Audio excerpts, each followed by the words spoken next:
భావమునికే తెలుసయ్యా.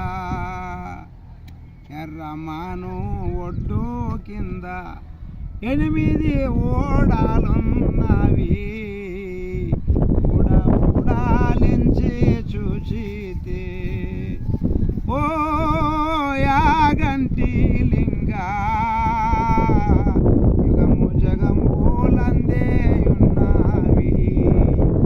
3 మూలాల బావిలోన 6 కన్నుల చెబాబుట్టే.